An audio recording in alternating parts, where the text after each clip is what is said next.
नमस्कार दोस्तों, वंदे मातरम। मैं हूं योगेश और आज हम बात करेंगे एक ऐसी खबर की जो दिल्ली की सियासत में तूफान की तरह उभरी। जगदीप धनखड़ का उपराष्ट्रपति पद से इस्तीफा। और इस खबर को लेकर कई सवाल उठ रही हैं, कई अटकलें चल रही हैं और विपक्ष ऐसे मौके को भुनाने में जुटा है। लेकिन क्या यह इस्तीफा वाकई संवैधानिक मर्यादा से खिलवाड़ का नतीजा है, जैसा कि रवीश कुमार जैसे पत्रकार दावा कर रहे हैं, या फिर इसके पीछे कुछ और कहानी है? चलिए रवीश कुमार की वीडियो का विश्लेषण करते हैं, रवीश कुमार की स्क्रिप्ट का विश्लेषण करते हैं और इस मुद्दे पर हम जानते हैं कि क्या रवीश कुमार सही कह रहे हैं। दोस्तों, असल कहानी क्या है? रवीश कुमार की जो स्क्रिप्ट है वो जगदीप धनखड़ के इस्तीफे को एक सनसनीखेज घटना की तरह पेश करती है। इसमें दावा किया गया है कि धनखड़ का इस्तीफा संवैधानिक मर्यादा से खिलवाड़ का परिणाम है और इसे मोदी सरकार की साजिश के तौर पर देखा जा रहा है। उनकी स्क्रिप्ट में बार बार यह सवाल उठाया गया कि इस्तीफे की वजह क्या थी और क्यों प्रधानमंत्री मोदी चुप रहे। साथ ही यह भी कहा गया कि धनखड़ ने संवैधानिक पद की गरिमा को ठेस पहुंचाई और उनकी विदाई भी अमर्यादित थी। लेकिन क्या यह पूरी सच्चाई है? आइए इसे समझते हैं। इस्तीफे की वजह सेहत या फिर साजिश? रवीश कुमार अपनी स्क्रिप्ट में यह दावा करते हैं कि धनखड़ ने सेहत के कारण इस्तीफा दिया, लेकिन इसे हास्यास्पद बताया गया। कहा गया कि कोई उपराष्ट्रपति सेहत के लिए इतना बड़ा पद क्यों छोड़ेगा। हालांकि स्क्रिप्ट, रवीश कुमार की जो स्क्रिप्ट है, उनकी जो कहानी है, जो अपनी वीडियो में उन्होंने स्क्रिप्ट लिखी है, वो ये मानती है कि धनखड़ मार्च में इसमें भर्ती हुए थे और जून में एक समारोह में बेहोश हो गए थे। लेकिन इसे आधार बनाकर यह सवाल उठाया गया कि अगर सेहत की समस्या थी तो इस्तीफा पहले क्यों नहीं हुआ। दोस्तों, रवीश कुमार को हम ये बताना चाहेंगे कि सेहत एक निजी और गंभीर मसला होता है। रवीश जी, अगर धनखड़ ने खुद ये फैसला लिया कि उनकी सेहत इस पद की जिम्मेदारी के लिए उपयुक्त नहीं रही, तो ये उनका निजी और सम्मानजनक निर्णय था। मोदी सरकार ने इस फैसले का सम्मान किया और इसे तूल न देकर संवैधानिक प्रक्रिया को पूरा होने दिया। क्या हर निजी फैसला साजिश के रूप में देखा जाना, साजिश के चश्मे से देखा जाना जरूरी है? रवीश जी,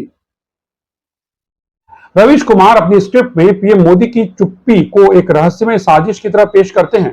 अपनी वीडियो में वे कहते हैं कि वो कई घंटों तक चुप रहे और जब ट्वीट किया तो उसमें धनखड़ की तारीफ कम थी। लेकिन क्या ये चुप्पी वाकई कोई साजिश थी? पीएम मोदी ने धनखड़ के इस्तीफे पर ट्वीट किया। बिल्कुल रवीश जी, आपकी बात सही है और उनकी सेहत को लेकर शुभकामनाएं भी थी। तो क्या एक संवैधानिक पद के इस्तीफे पर शोर मचाना जरूरी है? रवीश जी, मोदी सरकार ने इस मामले को गरिमा के साथ हैंडल किया, धनखड़ के योगदान को स्वीकार किया और उनकी निजी वजहों का सम्मान किया। कोई अनावश्यक विवाद खड़ा नहीं किया गया। ये चुप्पी नहीं है रवीश जी, ये तो परिपक्वता कहलाती है। रवीश कुमार अपने वीडियो में, अपनी स्क्रिप्ट में संवैधानिक मर्यादा का भी सवाल उठाते हैं। वो जगदीप धनखड़ पर आरोप लगाते हैं कि उन्होंने राज्यपाल और उपराष्ट्रपति के तौर पर संवैधानिक मर्यादा का उल्लंघन किया है। पश्चिम बंगाल में ममता बनर्जी के खिलाफ उनके बयान और राज्यसभा में विपक्ष के साथ पक्षपात का आरोप लगाते हैं। लेकिन क्या यह आरोप एक तरफा नहीं है? रवीश जी, जगदीप धनखड़ ने पश्चिम बंगाल के राज्यपाल के तौर पर कठिन परिस्थितियों में काम किया था। आपको यह नहीं भूलना चाहिए रवीश जी। ममता सरकार की जो तानाशाही है उसके खिलाफ उन्होंने आवाज उठाई, जो उनका कर्तव्य था, क्योंकि संविधान राज्यपाल को राज्य में लोकतंत्र की रक्षा का जिम्मा देता है रवीश बाबू।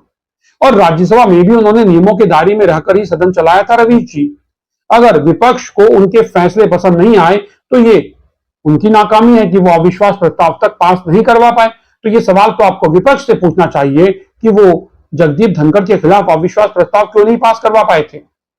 मोदी सरकार ने धनखड़ को उपराष्ट्रपति बनाकर सम्मान दिया और उनके इस्तीफे को भी ससम्मान स्वीकार किया और उसी सम्मान को बरकरार रखा। अब जेपी नड्डा और सांसदों की चुप्पी पर भी रवीश बाबू सवाल उठाते हैं अपनी वीडियो में। और रवीश जी अपनी वीडियो में कहते हैं कि जेपी नड्डा और बीजेपी नेताओं की चुप्पी को सवालों के घेरे में लाया गया। साथ ही यह भी कहा गया कि पत्रकारों को भी इसकी भनक नहीं थी। लेकिन क्या यह चुप्पी कोई गलत बात है? रवीश जी, बीजेपी एक अनुशासित पार्टी है, यह तो आप जानते हैं। अगर जगदीप धनखड़ का जो इस्तीफा है वो उनकी निजी वजह से था, तो पार्टी उस पर अनावश्यक बयानबाजी क्यों करेगी? और पत्रकारों को भनक न होना इस बात का सबूत है रवीश जी कि मोदी सरकार सनसनीखेज खबरों का बाजार नहीं चलाती है। यह एक संवैधानिक प्रक्रिया थी जिसे शांति और गरिमा के साथ पूरा किया गया। आपको यह समझना चाहिए रवीश बाबू। अब विपक्ष की तारीफ और अविश्वास प्रस्ताव पर भी रवीश कुमार अपने वीडियो में कटाक्ष करते हैं। उनकी स्क्रिप्ट में यह उलझन दिखाई गई कि विपक्ष, खासकर जयराम रमेश और मल्लिकार्जुन खड़गे, इन्होंने पहले धनखड़ की तारीफ की, फिर उन पर हमला बोला। दिसंबर 2024 में विपक्ष ने उनके खिलाफ अविश्वास प्रस्ताव भी लाया था। दोस्तों, विपक्ष का दोहरा चरित्र यह दिखाता है कि वो हर मौके को सियासी रंग देने की कोशिश करता है। तो क्या रवीश कुमार को विपक्ष का यह दोहरा चरित्र समझ नहीं आ रहा? धनखड़ के खिलाफ अविश्वास प्रस्ताव लाकर विपक्ष ने पहले ही अपनी मंशा जाहिर कर दी थी, लेकिन जब प्रस्ताव गिर गया तो अब इस्तीफे को लेकर सवाल उठा रहे हैं। मोदी सरकार ने इस सियासी नौटंकी से दूरी बनाकर रखी और धनखड़ के निजी फैसले का सम्मान किया। दोस्तों, रवीश कुमार के वीडियो को देखकर यह लगता है कि इसे सनसनी और साजिश का रंग देने की कोशिश की गई है, लेकिन अगर हम इसे तटस्थ नजरिए से देखें तो मोदी सरकार की भूमिका इस पूरे मामले में बेहद संयमित थी और जिम्मेदारीपूर्ण रही। संवैधानिक प्रक्रिया का सम्मान करना भी तो जरूरी था। धनखड़ का इस्तीफा एक निजी फैसला था जिसे सरकार ने बिना किसी तमाशे के स्वीकार किया। यह संवैधानिक प्रक्रिया की मर्यादा को दर्शाता है।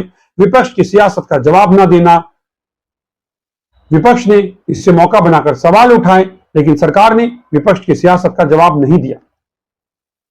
सरकार ने शांति बनाए रखी, लेकिन रवीश कुमार विपक्ष की सियासत का जवाब न देने को भी मुद्दा बना रहे हैं, उस पर वो वीडियो बना रहे हैं। लेकिन क्या हर बात पर सियासी बयानबाजी करना जरूरी है रवीश जी? रवीश कुमार अपने वीडियो में तमिलनाडु के राज्यपाल RN रवि का जिक्र करते हैं, जिन पर सुप्रीम कोर्ट की टिप्पणी थी।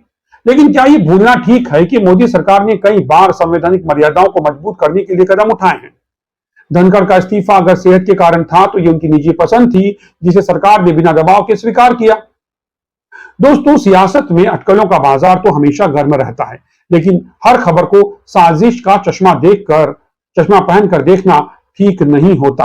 रवीश बाबू को जाने क्यों ये बात समझ नहीं आती और वो हर खबर को साजिश का चश्मा पहनकर देखने लगते हैं और फिर उस पर एक वीडियो बना देते हैं।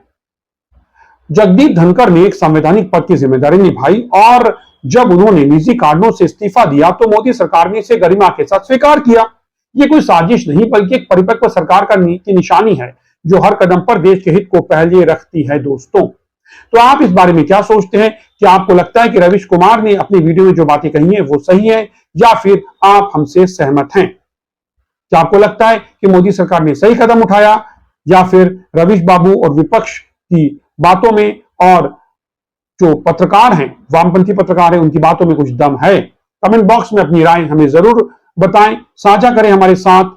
और यदि आपको ये वीडियो पसंद आया हो तो वीडियो को लाइक करें, चैनल को सब्सक्राइब करें और हाँ, बेल आइकन को जरूर दबाएं ताकि आपको नोटिफिकेशंस मिलते रहें। तो फिलहाल इस वीडियो में इतना ही। मुझे दीजिए इजाजत। नमस्कार।